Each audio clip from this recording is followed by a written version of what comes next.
දැඩි සුළඟක් නැති සුළි කුණාටුවක්. නමුත් ජීවිත දහස් ගණනකට අඳුරු වර්ෂා පීඩනයක් වූ කුණාටුවක්. 2025 නොවැම්බරයේදී ශ්‍රී ලංකාවට පහර දුන් දිත්වා. නම අනිත්‍යයක් නමුත් හානිය සදාකාලිකයි. අද අපි හොයන්නේ සහ බලන්නේ සිදු වුණ හානිය නොවේ ඊට වඩා බොහෝ වැදගත් දෙයක්. එනම් මෙම කුණාටුව කොහොමද සෑදුනේ? ඇත්තටම විනාශය දැඩි වීමට හේතු කොහොමද?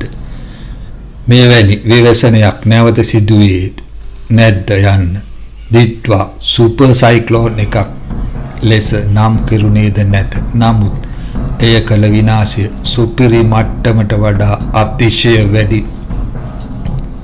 ඔබ අපේ channel එක subscribe කරලා නැත්නම් subscribe කරන්න කියලා කරුණාවෙන් ඉල්ලා සිටිනවා. ඒ වගේම ඔබ මේ වීඩියෝට කැමති නම් like එකකුත් දාලා ඔබගේ අදහස් යෝජනා පහලින් comment එකකුත් දාගෙන යන්න. හරි, එහෙනම් අපි දැන් යමු අපි වීඩියෝ එකට. ඉන්දිය කාලගුණ විද්‍යා දෙපාර්තමේන්තුවේ අධ්‍යක්ෂ ජෙනරාල් නුත්තුංජ මහාපත්‍ර මහතා විසින් මෑතකදී ශ්‍රී ලංකාවට බලපෑ දිත්වා සුළි කුණාටුව සහ ඒ බලපෑම් පිළිබඳ විශේෂ වාර්තාවක් සහ අදහස් දැක්වීමක් සිදු කර තිබෙනවා. නුත්තුංජ මහාපත්‍ර මහතා පෙන්වා දෙන පරිදි මෙම සුළි කුණාටුව ශ්‍රී ලංකාවට මෙතරම් දැඩි බලපෑමක් එල්ල කිරීමට ප්‍රධාන හේතු කිහිපයක් තියෙනවා. පළවෙනි එක නම් එහි අසාමාන්‍ය පිහිටීම. සාමාන්‍යයෙන් සුළි කුණාටුව නිර්මාණය වන්නේ සමකයට ඈතට වන්නට. නමුත් දිත්වා කුණාටුව ශ්‍රී ලංකාවට දකුණු දෙසින් සමකයට ආසන්නව නිර්මාණය වීම දුර්ලභ සිදුවීමක් බව ඔහු පෙන්වා දී. දෙවැනි කාරණාව නම් මන්දගාමී ගමන. මෙම කුණාටුව වඩාත්ම භයානක ලක්ෂණය වූයේ එය ගමන් කළ වේගය ඉතා අඩු වීමයි. එය වේගයෙන් ගමන් කර ගොඩබිමට ඇතුළු වීමට හෝ ඈතට යාම වෙනුවට ශ්‍රී ලංකාවේ නැගෙනහිර වෙරළ තීරය ඔස්සේ ඉතා සෙමින් ගමන් කළේය. ඒ හේතුව මත දීර්ඝකාලීන වර්ෂාපතනයක් ඇති වුණා. කුණාටුව එකම ස්ථානයක වැඩි වේලාවක් රැඳී සිටීම නිසා නැගෙනහිර සහ කඳුකර ප්‍රදේශවලට දින ගණනාවක් තිස්සේ නොකඩවා අධික වර්ෂාවක් ලැබුණා. මෙය හදිසි ගම් වතුර සහ නායම් තත්ත්වය උග්‍ර කිරීමට හේතුවක් වුණා. දැන් අපි සොයා බලමු කුණාටුව නිර්මාණය වූයේ කෙසේද යන්න පිළිබඳව. මහාපත්‍ර මහතා පෙන්වා දෙන පරිදි දිත්වා කුණාටුව නිර්මාණය වීම කාලගුණ විද්‍යාත්මකව දුර්ලභ සිදුවීමක්. එයට හේතුව නම් එහි අසාමාන්‍ය පිහිටීම. සාමාන්‍ය සුළි කුණාටු නිර්මාණය වීමට පෘථිවියේ භ්‍රමණය නිසා ඇතිවන කොරියොලික් බලය අවශ්‍ය වෙනවා. සමකයේ ආසන්නී මෙම බලය ඉතා අඩු බැවින් සාමාන්‍යයෙන් සමකයට ආසන්නව එනම් අක්ෂාංශ 5-10 අතර කුණාටු හටගන්නේ නැති තරම්ය. නමුත් 2025 නොවැම්බර් මාසයේදී මෙම නීතිය බිඳ වැටුණා. ඒ දිත්වා කුණාටු නිර්මාණය වීම නිසා. අපි බලමු දැන් කොරියොලිස් බලය කියන්නේ කුමක්ද කියා. පෘථිවිය හැරෙමින් තියෙන නිසා සුළං ගමන වලාකුළු ගුවන් යානා වගේ දේවල් ඍජුව නොගොස් වංගුවක් වෙලා යනවා වගේ අපිට පෙනෙන එක මෙම කොරියොලික් බලය ලෙස හැඳින්වෙනවා. සරල උදාහරණයකින් ඔබට තේරුම් කරනවා නම් හැරෙන රවුමක් මත ඉඳලා මිතුරෙකුට පන්දුවක් ගසනකොට ඔයාට පන්දුව ඍජුව නොගොස් වංගුවක් ගහගෙන යනවා වගේ පේනවා. නමුත් ඇත්තටම පන්දුව ඍජුව ගමන් කරනවා. එහෙම වංගුවක් වගේ පේන්නේ ඔයා ඉඳගෙන තියෙන්නේ හැරෙන රවුමක් මත නිසා. කෙසේ නමුත් ශ්‍රී ලංකාවට ඉතා ආසන්නව එනම් සමකයකට නුදුරින් මෙම පද්ධතිය නිර්මාණය වුණා. මහාපත්‍ර මහතා පැහැදිලි කරන පරිදි ඊට හේතු තවත් කාරණා තිබුණා. ඒවා නම් අන්තර් නිවර්තන අභිසාරී කලාපයක් නිර්මාණය වීම. එනම් සුළං ප්‍රවාහයන් එකිනෙක හමු වන මෙම කලාපයේ සක්‍රියව පැවතීම මීට හේතුවක්ද වුණා.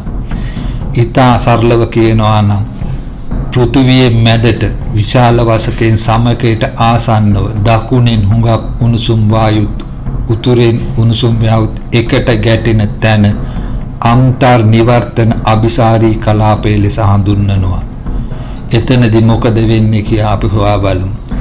උණුසුම් වායු ගැටීම් මගින් උණුසුම් වායු ඉහළට නැගීම මගින් වලාකුළු වැඩි වෙනවා.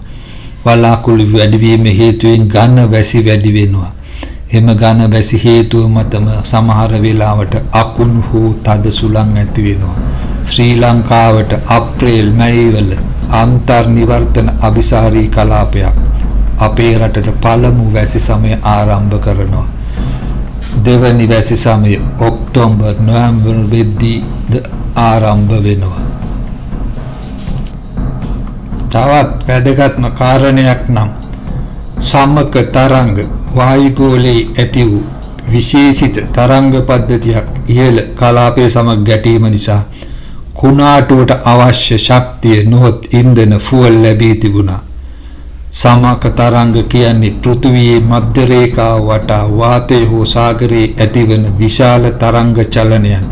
ඒ කියන්නේ වාතයට හෝ මුහුදට රළ වගේ ඉදිරියට ගමන් කරන චලන ඇතිවීම.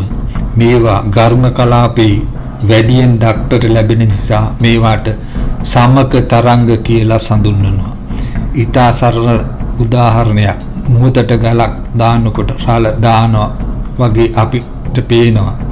ඒ වගේම ඉක්වටර් අසල තාපය උණුසුම සහ වාතයේ හදිසි ලෙස උඩට නැගීමේදී වායු රළ වගේ තරංග පද්ධතියක් නිර්මාණය වෙනවා.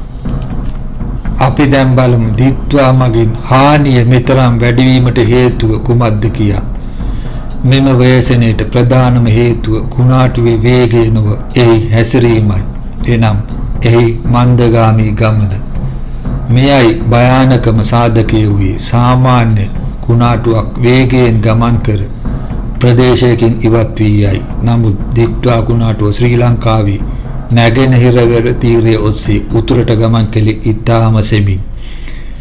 එකම තැන රැඳී සිටීම කුණාටුව සෙමින් ගමන් කිරීම නිසා එකම ප්‍රදේශයකට නැගෙනහිර සහ මධ්‍ය කඳුකරයට දින 3-4ක් වැනි දීර්ඝ කාලයක් තිස්සේ නොකඩවා අධික වර්ෂාවක් එනම් පැයට මිලිමීටර් 100 ඉක්මවා ලැබූ වර්ෂාපතනයක්. එමගින් පොළව සම්තෘප්ත එනම් තෙතබරිත වීම නිසා දින ගණනාවක් එක දිගට වැසි ලැබීම නිසා පස් බුරුල් වී කඳුකර ප්‍රදේශවලට එනම් මානුවර බදුල්ල වැනි දිස්ත්‍රික්කවලට දරුණු නායයන් ඇති වුණා. ගංගා පිටාර ගැලීම පාලනය කළ නොහැකි මට්ටමකට පත් වුණා. අපි දැන් සොයා බලමු මෙවැනි විපත් ශ්‍රී ලංකාවට නැවත සිදුවීමට ඇති හැකියාව පිළිබඳව. මහාපත්‍ර මහතාගේ විග්‍රහයට අනුව දුර්ලභ නමුත් අවදානම් ඓතිහාසිකව ශ්‍රී ලංකාව වැනි සමකයට ආසන්න රටවලට මෙවැනි කුණාටු බලපෑම් එල්ලවන්නේ ඉතාම කලාතුරකින්. නමුත් දේශගුණික විපර්යාස සාගර උෂ්ණත්වයේ ඉහළ යාම නිසා අනාගතයේදී සමකයට ආසන්නයේ වූද මෙවැනි පද්ධති නිර්මාණය වීමේ සම්භාවිතාව වැඩි වෙමින් පවතිනවා. ඉදිරියේදී එන කුණාටුව සුළං වේගය ගැන පමණක් නොව එය කොපමණ වේලාවක් එකම තැන රැඳී සිටින්නේද යන්න ගැන වැඩි අවධානයක් යොමු කළ යුතු බව ඔහු අවධාරණය කරයි. මන්දගාමී කුණාටු සුළඟට වඩා ජලයෙන් වර්ෂාවෙන් විශාල හානියක් සිදු කිරීමට හැකි බව ඔහුගේ වාර්තාවේ සඳහන්. දිත්වා අපිට ඉගැන්වුවා එක් පාඩමක්. එනම් අපට නව ආපදා කළමනාකරණ සැලසුම් සකස් කළ යුතු බව. දිත්වා මුළු රටම ගිනි තැබූ ශ්‍රී ලංකාවේ අලුත්ම කුණාටු අඳුරු ඉතිහාසයයි. මෙවැනි ඩොකියුමන්ටරි ඔබට වැදගත් නම් මෙම channel එක subscribe කරන්න, මෙම වීඩියෝ share කරන්න, ඒ වගේම කමෙන්ට් එකෙන් ඔබේ අදහස පහලින් ලියා තබන්න. ස්තුතියි.